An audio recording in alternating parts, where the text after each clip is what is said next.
Good afternoon everyone. आकार IAS के YouTube channel पे आपका स्वागत है। इस सीरीज़ में हम लोग आने वाला जो यूपीपीएससी का प्रीलिम्स एग्ज़ाम है उसमें जो यूपी स्पेशल वाला पार्ट होता है, यूपी स्पेसिफिक वाला पार्ट होता है, उससे रिलेटेड आपको क्या फैक्ट्स और इन्फॉर्मेशन जानना ज़रूरी है। इस सीरीज़ में हम लोग उसका डिस्कशन करेंगे और ऑलमोस्ट हर चीज़ का इसमें डिस्कशन होगा।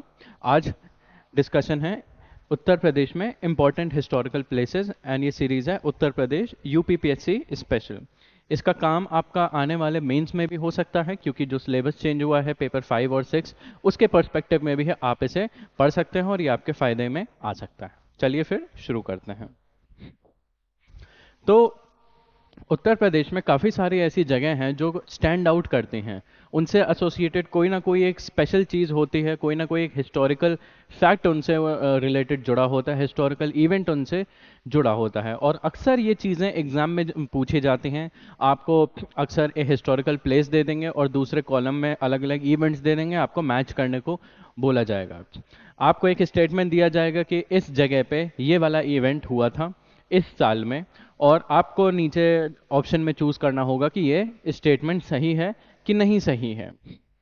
तो उस पर्सपेक्टिव से हम लोग प्रीलिम्स और objective question, multiple choice question के पर्सपेक्टिव से इसे देख सकते हैं और जो इंपॉर्टेंट फैक्ट्स हैं मैं उन्हें हाईलाइट करता जाऊंगा और आप इसको देखते जाइए और साथ में पेन पेपर के लेके आप नोट भी करते जाइए। तो उत्तर प्रदेश में काफ़ी सारे हिस्टोरिकल प्लेसेस हैं, उनमें हम लोग शुरू करते हैं अतरंजी खेड़ा से। ये कौन सी, ये जो जगह है हिस्टोरिकल प्लेस कौन सी रिवर के अलोंग सिचुएटेड है? ये कली रिवर के अलोंग सिचुएटेड है in Uttar Pradesh. Remains from the olden times to Gupta age are found.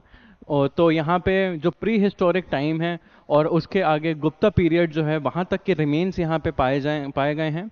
Chinese pilgrim Hiuen Tsang in his travelogue has called Atranji Khera as पिलोशन।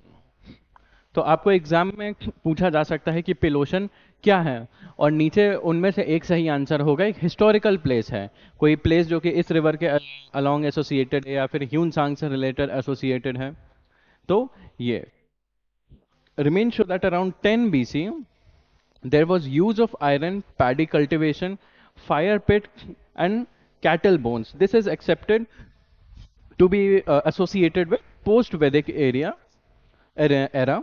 तो ये जो जगह है यहाँ से जो चीज़ें मिलती हैं, आयरन हो गया, चावल की खेती हो गई, फायर पिट हो गई और मवेशियों के बोन्स हो गए, तो इससे पता लगता है कि कहीं ना कहीं वहाँ पे एग्रीकल्चर एग्जिस्ट करता था। और पोस्ट वैदिक पीरियड का जो एग्रीकल्चर के एविडेंसेस है, जो महाजनपद और आगे का पीरियड होता है, वहाँ के उत्तर प्रदेश में इस जगह से एविडेंस मिलते हैं। From Atranji Khera the remains of the Shungas, Kushans and Gupta are also found. तो ये एंशियंट इंडिया के पर्सपेक्टिव से काफ़ी ज़्यादा इंपॉर्टेंट है। अलग अलग डायनेस्टीज़ हैं, उनके अंडर ये वाला एरिया आया गया और उन डायनेस्टीज़ के एविडेंस पाए गए हैं अतरंजी खेड़ा में। अब बात करते हैं अयोध्या से रिलेटेड कुछ फैक्ट्स के बारे में। कौन सी रिवर के अलोंग लोकेटेड है? Sarayu river. Ayodhya district of Uttar Pradesh. Old name of Ayodhya was Ayadasa. ये एंशियंट पीरियड का नेम है इसका, अयादसा, ये आप याद रखिएगा। Ayodhya is having very fertile land and therefore it has its own economic background. तो ये बेसिक है, जहाँ भी कहीं भी नदी जाएगी और मिट्टी उपजाऊ होगी वहाँ पे एग्रीकल्चर, वहाँ पे सॉइल बहुत ज़्यादा फर्टाइल होगा, वहाँ पे फिर एग्रीकल्चर होने लगेगा। एग्रीकल्चर होगा तो वहाँ पे पॉपुलेशन और बढ़ेगी, पॉपुलेशन और बढ़ेगी तो वहाँ पे ट्रेड एंड कॉमर्स का होना ज़्यादा होगा और एक्सपैंड करेगा। पूरा सिटी इंफ्रास्ट्रक्चर वहाँ पे डेवलप हो जाएगा और आपका पॉलिटिकल और एडमिनिस्ट्रेशन सिस्टम भी स्टैब्लिश हो जाएगा। तो that is Ayodhya. In the Mahajanapada age Ayodhya was a prominent city of Kaushal Janapada. ये एक इंपॉर्टेंट फैक्ट बनता है, आपको पूछ लेंगे अयोध्या के बारे में कि कौन से जनपद का, महाजनपद का सिटी हुआ करता था, तो फिर ये कौशल जनपद का सिटी हुआ करता था। King Ashok had constructed stupa here.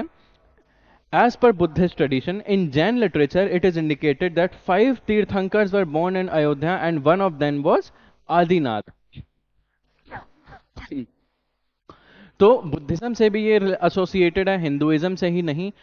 Buddhism में क्यों, जो किंग राजा अशोक थे, अशोका द ग्रेट, उन्होंने यहाँ पे बुद्धिस्ट ट्रेडिशन के हिसाब से उन्होंने यहाँ पे स्तूप खड़े करवाए थे, जो कि उनकी सेक्रेड श्राइन होती है, पवित्र जगह होती हैं।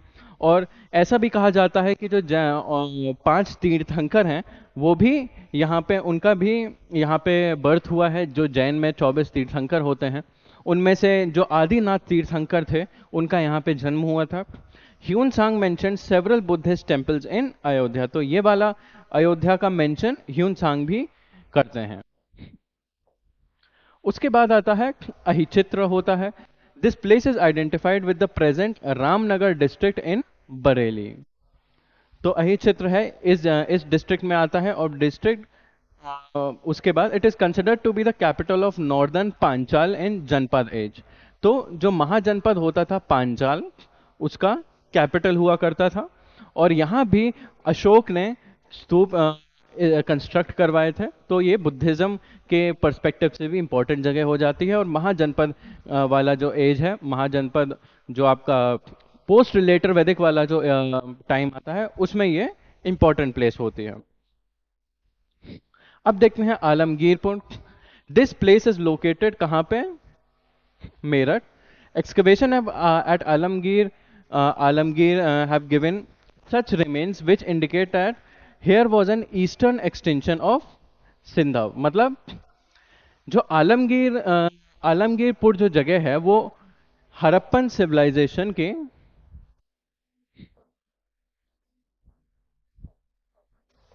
एक ईस्टर्न मोस्ट साइट हुआ करती थी। ईस्ट में, उत्तर प्रदेश में भी हड़प्पन जो सभ्यता रही है, वहाँ पे उसका जो एक सिटी रहा है आलमगीरपुर, वो उत्तर प्रदेश के मेरठ डिस्ट्रिक्ट में हुआ करता था। और यहाँ से हड़प्पन सिविलाइजेशन के एविडेंस मिलते हैं। सिंधव civilisation, this place was also a centre of, और हड़प्पन में भी कौन सा? Post Harappan civilisation. हड़प्पन में भी अलग अलग तरीके, अलग अलग टाइमलाइन के हिसाब से हम लोग बात करते हैं। जैसे अर्ली हड़प्पन हो गया, मिडिल हड़प्पन हो गया, या लेटर हड़प्पन हो गया। तो ये पोस्ट हड़प्पन सिविलाइजेशन में, यहाँ से हड़प्पन सिविलाइजेशन के खत्म एंड में आते आते ये जगह हमें डिस्कवर होती है। और यहाँ से हमें क्या पता चलता है कि हड़प्पन पीरियड में यहाँ पे कॉटन कल्टीवेशन हुआ करता था। अब बात करते हैं आगरा के बारे में। It is based on the banks of river Yamuna, established by Sultan Sikandar Lodhi in the year 1504। तो यमुना नदी के अलोंग काफ़ी सारे सिटीज़ लोकेटेड हैं। काफ़ी सारे मुगल्स के और दिल्ली सल्तनत के जो राजा थे उन्होंने अपने कैपिटल्स बनवाए थे। तो उन्हीं में से एक आगरा है। और आगरा बनवाया किसने था, इस्टेब्लिश किसने किया था? सुल्तान सिकंदर लोधी, लोधी डायनेस्टी में, लोधी डायनेस्टी के जो थे उन्होंने किया था। Lodhi declared it to be a place of strategic significance and made it a military and political center. The city was of economic and business importance also because it was connected to Rajasthan and Malwa. तो आगरा का काफ़ी strategic significance हुआ करता था location के aspect में, कि वो काफ़ी जगहों से उसकी लो एक्सेसिबिलिटी अच्छी थी। काफ़ी जगहों पे आगरा से होके जाया जाता था। आगरा जो है वो ट्रेड रूट के अलोंग लोकेटेड था, रिवर के अलोंग लोकेटेड था। तो वहाँ पे ट्रांसपोर्ट और कनेक्टिविटी पहले अच्छी हुआ करती थी। तो इसलिए वहाँ पे ट्रेड एंड कॉमर्स काफ़ी फ्लरिश किया करता था। और राजस्थान और मालवा से भी जुड़ा हुआ था आगरा, तो इसलिए उसको कैपिटल बनाया गया। Babur the great Mughal made Agra his capital. और जो बाबर था मुगल डायनेस्टी में, उसने आगरा को कैपिटल बनाया to be continue to be the capital of Akbar, Jahangir, Shahjahan and Aurangzeb also. ठीक है, तो इतने राजाओं, इतने मुगल एम्परर्स का आगरा जो है कैपिटल रहा है। Shahjahan constructed many magnificent buildings in the fort, best known among them were Jahangiri and Akbari palace. ठीक है, ये मुगल्स की बनाई हुई कुछ वहाँ पे इंपॉर्टेंट बिल्डिंग्स हैं apart from Taj Mahal and red fort. Taj Mahal and the Moti Masjid are excellent specimen of architecture in Mughal period. Agra was principal centre of Muslim education. तो इसकी ज़्यादातर हिस्ट्री में इंपॉर्टेंस कहाँ पे आती है? मेडिवल पीरियड में आती है। मेडिवल पीरियड में भी दिल्ली सल्तनत के एंड में और पूरे के पूरे मुगल पीरियड में आती हैं। और ये कल्चरल सेंटर था, एजुकेशनल सेंटर था, यहाँ की स्ट्रेटेजिक सिग्निफिकेंस थी और इकोनॉमिक सिग्निफिकेंस थी, और रिलीजियस इंपॉर्टेंस भी काफ़ी सारी थी आगरा की। उसके बाद बात करते हैं कन्नौज की। In ancient India Kannauj was known as Kanyabhuja या Kamboj, recognized as an important city. At present, it is in district headquarter and located on the banks of river Ganga. ये चीज़ बार बार मेंशन की जा रही है कि कौन सा सिटी कौन सी रिवर के अलोंग सिचुएटेड है, स्पेशली उत्तर प्रदेश के रिवर्स। ये आपको जानना इंपॉर्टेंट है क्योंकि एग्जाम में ये फ्रीक्वेंटली पूछे गए टॉपिक्स हैं। Being located in the Ganga Yamuna Doab, Kannauj has its economic significance centuries before Christ. तो हमने पहले जैसे आगरा की एक इकोनॉमिक सिग्निफिकेंस थी क्योंकि वो रिवर के अलोंग था, वही चीज कन्नौज भी शेयर करता है। वैसे कन्नौज जो है कौन सी डायनेस्टी का, कौन से रूलर के अंदर कैपिटल बनता है, जो और रूलर होता है वो हर्षवर्धन के अंडर। पोस्ट गुप्ता पीरियड में हर्षवर्धन जो थानेश्वर के किंग थे, उन्होंने कैप्चर किया और अपना मध्य देश को कैप्चर किया और कन्नौज को कैपिटल बनाया था। और the mention of Kannauj is in the geography by Ptolemy and Patanjali's Mahabhashya, in addition to Purans, Mahabharata and the travelogues of Fahien and Hiuen Tsang. तो इससे हमें पता चलता है कन्नौज की सिग्निफिकेंस कैसे होती है, क्योंकि वो अलग अलग जगहों पे दुनिया के अलग अलग लिटरेचर्स में कन्नौज का मेंशन है। जैसे जो टोलेमी था उसकी जो बुक थी ज्योग्राफी, उसमें पतंजलि जो सेज थे, ऋषि थे, उन्होंने जो अपना संस्कृत टेक्स्ट लिखा था महाभाष्य, उसमें मेंशन है। और पुराण, महाभारत और जो चाइनीज ट्रैवलर भी थे जैसे फहीन हो गए, ह्यूनसान हो गए, उन्होंने भी कन्नौज के बारे में मेंशन किया है। In the times of Harshvardhan Kannauj progress was phenomenal. तो कौन से राजा के अंडर में था Kannauj? Harshvardhan. Almost for 1000 years continue to be centre of education and cultural activities. Education system prevalent was both Hindu and Buddhist. क्योंकि हर्षवर्धन के टाइम पे ये प्रमोट किया गया था, तो जो राजा हर्षवर्धन थे वो हिंदुइज्म को और बुद्धिज्म को और बाकी सारे रिलीजन को काफ़ी प्रमोट करते थे। तो ये हिंदुइज्म और बुद्धिस्ट का उस टाइम पे एक मेजर सांस्कृतिक और एजुकेशनल सेंटर हुआ करता था। In the Buddhist college here Hiuen Tsang had done both study and teaching. Rajashekhar हो गए, भावभूति हो गए, all great Sanskrit writer and scholars were associated with Kannauj. तो कन्नौज में ही रहकर जो चाइनीज ट्रैवलर थे ह्यूनसांग, उन्होंने बुद्धिज्म के बारे में पढ़ाई करी, और जो राजशेखर और भावभूति थे उन्होंने यहाँ पे अपनी संस्कृत के बारे में और शिक्षा ग्रहण की। उसके बाद बात करते हैं कुशीनगर की। Kushinagar is identified with Kasia in Deoria district. ठीक है, कहाँ पे है ये? देवरिया डिस्ट्रिक्ट में। इसको और क्या कहा जाता है? Kasia. The detailed information on Kushinagar is available in Divyavadana, Digha Nikaya and 8 large petrograph of Ashok, coins of Kanishk and travelogues of Hyunsang and Faheen।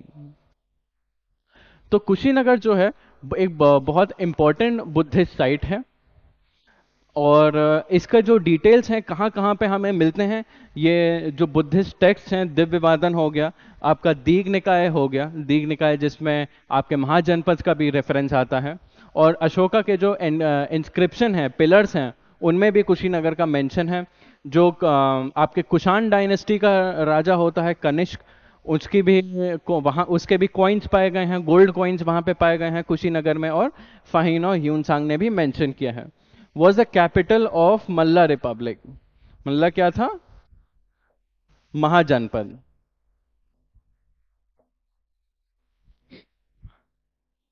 The Mahaparinirvana of lord Buddha in 483 BC took place in Kushinagar only. तो यहाँ पे कौन सा लाइफ का event associated है? Mahaparinirvana. In the Gupta period a lot of architectural creation came up with the Kushinagar, being the main center on the Shravasti Varanasi road, Kushinagar had its own commercial and economic significance। तो Buddhism में इसलिए important था महापरिनिर्वाण की वजह से, और ये Gupta period में भी काफ़ी इंपॉर्टेंट हुआ। और उसके बाद इतना इंपॉर्टेंट क्यों था? क्योंकि ये दो जगहों को कनेक्ट करता था, ये जगह श्रावस्ती और वाराणसी का जो रोड जाया करता था, जो पास जाया करता था, उस पे लोकेटेड था। और यहाँ पे अशोक ने, जैसा हमने पढ़ा है, स्तूप और मोनेस्ट्रीज कंस्ट्रक्ट करवाई थी। और यहाँ पे हमें एविडेंस मिलता है हुन इन्वेजन का भी। अब बात करते हैं कपिलवस्तु की। Kapilavastu is identify as Piprahwa in the Siddharth Nagar district. ठीक है। द बर्थ, ये क्या है, birth place of lord Buddha Lumbini is quite nearby. तो यहाँ से जो लुम्बिनी जगह है जहाँ पे बुद्ध जी का जन्म हुआ था, वो जगह यहाँ से काफी पास है। और ये जोग्राफिकली जो है ये तराई एरिया में आता है, low lying area.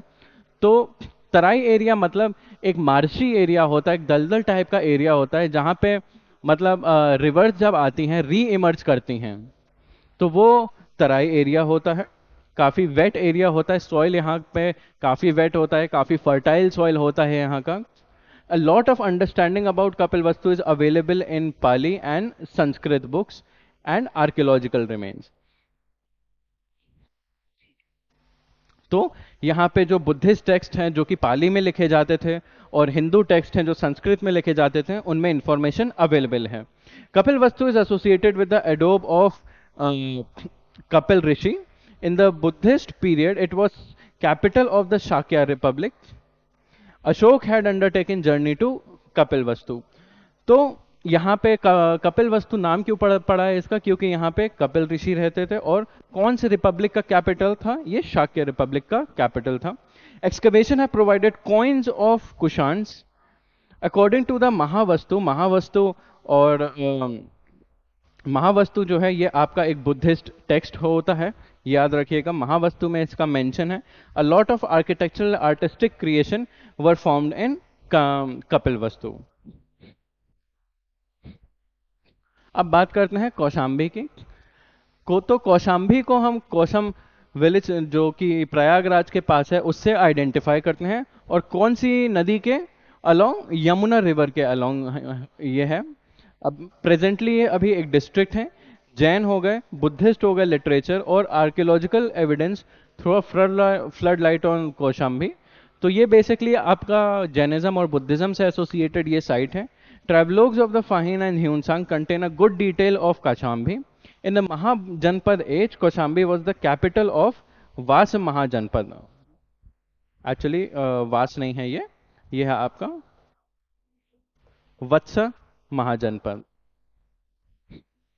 After the eminence of the Magad Empire, Kaushambi became a prominent center of economic and religious importance. तो इसका importance आपका स्पेशली मगध एम्पायर के टाइम पे आता है।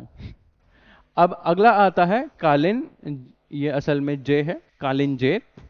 The fort of Kalinjar located in the, ये कौन से डिस्ट्रिक्ट में है, बांदा डिस्ट्रिक्ट में।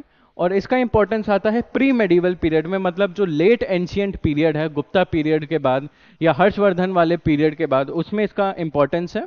और यहाँ पे किसका रूल होता था, राजपूत का रूल होता था। It was invaded by Mahmud Ghaznavi in the year 1022। In the year 1202 Qutbuddin Aibak जो है defeated the Chandel ruler Parmari Dev in Kalinjar. तो ये आपका मेडिवल, अर्ली मेडिवल पीरियड से एसोसिएटेड है। क्यों, क्योंकि यहाँ पे महमूद गजनबी ने अटैक किया था, और कुतुबुद्दीन ऐबक जो स्लेव डायनेस्टी का पहला किंग था, उसने यहाँ पे चंदेल रूलर को हराया था। कौन, परमार देव at Kalinjar. Sher Shah Suri was killed in the Kalinjar military action in the 1545। यहाँ पे शेर शाह सूरी जो है उनकी भी मृत्यु हुई थी, यहाँ पे जो वॉर हुआ था। Mughal emperor Akbar defeated the Kalinjar ruler Ramchandra in the year 1569 and annexed this empire. तो मेडिवल हिस्ट्री में इसका इंपॉर्टेंस है, कैसे ये राजपूत रूल करते थे। यहाँ पे महमूद गजनबी ने अटैक किया था, कुतुबुद्दीन ऐबक ने यहाँ पे कैप्चर किया था। शेर शाह सूरी से रिलेटेड इंपॉर्टेंट जगह है। और अकबर ने जो राजा जयचंद्र थे, रामचंद्र थे, उनको यहाँ पे डिफीट किया था। अब उसके बाद जगह आती है कालपी। कालपी कौन सी नदी के अलोंग है, यमुना नदी के अलोंग है। और कौन से डिस्ट्रिक्ट में, डिस्ट्रिक्ट जालौन में। और ये क्या है, एक डोआब रीजन है, इसलिए नदी के अलोंग है, डोआब रीजन है, तो एग्रीकल्चरल प्रोडक्शन बहुत ज़्यादा होता है, लैंड काफ़ी फर्टाइल है, तो यहाँ की इकोनॉमिक सिग्निफिकेंस काफ़ी ज़्यादा है। और जो कल्पी है, that was ruled by Chandels. At the close of the 12th century Qutubuddin Aibak annexed it to Delhi. तो ये रीजन भी चंदेल्स जो हैं वो रूल करते थे, और 12th सेंचुरी के आते आते जो कुतुबुद्दीन ऐबक हैं उन्होंने इसको कैप्चर कर लिया था, इस जगह को। After Firoz Shah Tughlaq, Kalpi became an independent Muslim सल्तनत। तो फिरोज शाह तुगलक के बाद ये एक इंडिपेंडेंट जगह बन गई। In the year 1435 Hussain Shah of Malwa conquered Kalpi. At the times of Akbar it was a prominent city, और राजा बीरबल बिलोंग टू कल्पी। ये आपके कुछ इंपॉर्टेंट फैक्ट्स हैं कल्पी से रिलेटेड, ये आप देखिए। अब बात करते हैं काशी की, नाउ वाराणसी। जैसा सब जानते हैं, Kashi was a famous mahajanapada. ये एक महाजनपद हुआ करता था 6th सेंचुरी में, capital of which was Varanasi. ये महाजनपद था जिसका कैपिटल था Varanasi. Mention of Kashi is in Vedic literature first time in Atharvaveda. तो पहली बार काशी का जिक्र होता है, काशी का मेंशन होता है आपके वैदिक पीरियड के टेक्स्ट में होता है। कौन से टेक्स्ट में? अथर्ववेद में होता है। It is mention in the Mahabharata and Ramayana also. In Buddhist literature also, Kashi is described in the great details. As per Mahabharata, Kashi was established by King Divodas. ये ध्यान रखिएगा, काशी को कौन एस्टैब्लिश करता है? किंग दिवोदास। और कहाँ पे, कौन सी बुक से पता चलता है? महाभारत से। For thousands of years Kashi was known as center of learning. It was a center of Shiva's sect also. अब अगली जगह है गरकुंदा, और ये कौन सी डिस्ट्रिक्ट में लोकेटेड है? झांसी डिस्ट्रिक्ट में लोकेटेड है।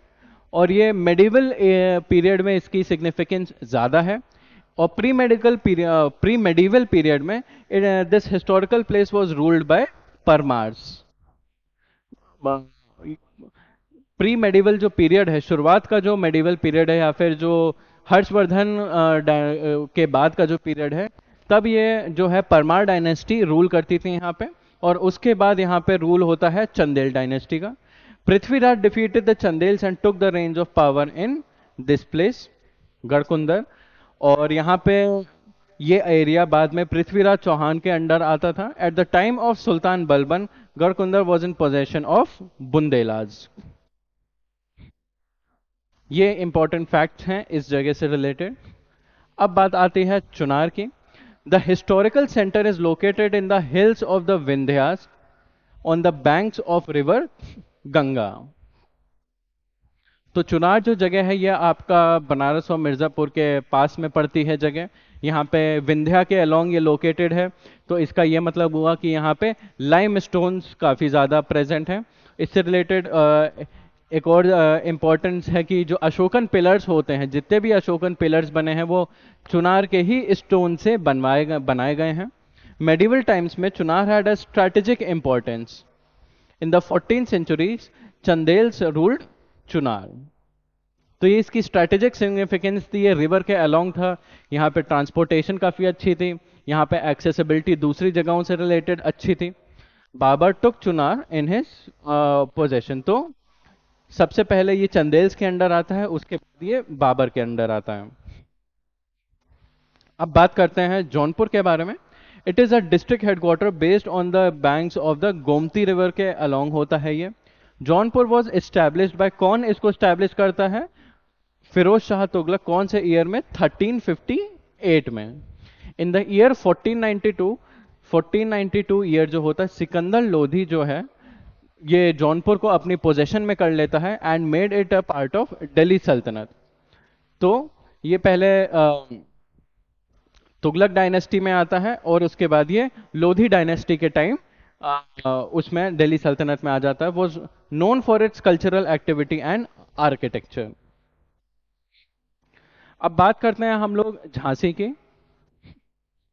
Jhansi was established in 1613 by Orchha ruler Bir Singh Bundela, ठीक है, झांसी को ये रूलर इस्टेब्लिश करते थे। और कौन सी जगह के रूलर थे? ओरछा के। कौन से ईयर में? 1613 में। In the year 1732 Jhansi was handed over to the Peshwa Bajirao first by Chhatrasal after Jaitpur war. तो 1732 में जो क्या होता है, जो झांसी होता है, ये आपके मराठाओं को दे दिया जाता है। किसको? कौन? पेशवा बाजीराव को। और कौन देता है? छत्रसाल। ये मराठाओं के अंडर आ जाता है। Rani Lakshmibai was the wife of Jhansi's ruler Gangadhar Rao. Rani had shown her valour in the first war of independence 1857 and ultimately martyred herself. तो जो यहाँ के जो रूलर थे गंगाधर राव, उनकी वाइफ थी रानी लक्ष्मीबाई। और डॉक्ट्रिन ऑफ लैप्स जो ब्रिटिश की पॉलिसी थी उसके अंडर ये कैप्चर किया गया था। और उसी के टाइम पे फर्स्ट वॉर ऑफ इंडिपेंडेंस 1857 होता है।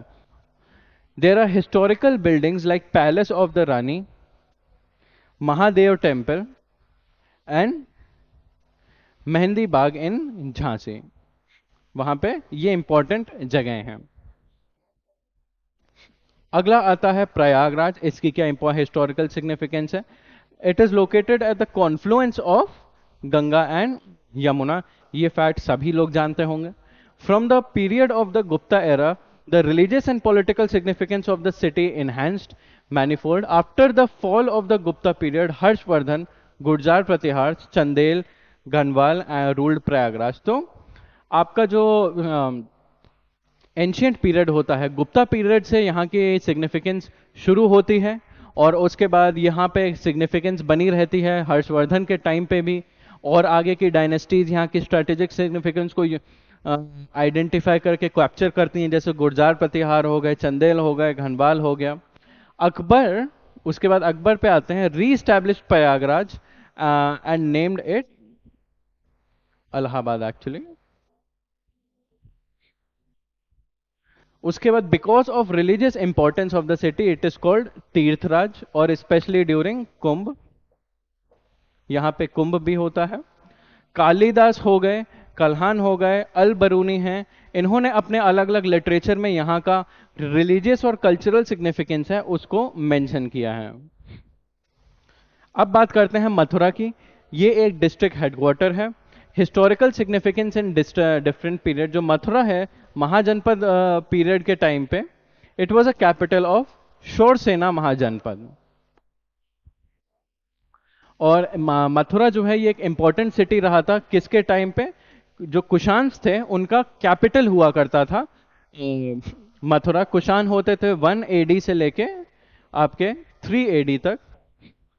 Fahim has also mentioned Mathura in his travelogue. After the Maurya period, this city was associated with the silk trade in Asia. तो जो मथुरा सिटी था यहाँ से होके आपका सिल्क रोड जाता था और फाहीन ने इसका मेंशन किया है अपनी अलग अलग बुक्स में। तो क्योंकि इसका इकोनॉमिक सिग्निफिकेंस इतना ज़्यादा, तो ये सिटी एक ट्रेड रूट के बीच में आने की वजह से काफ़ी ज़्यादा प्रॉस्परस होता था।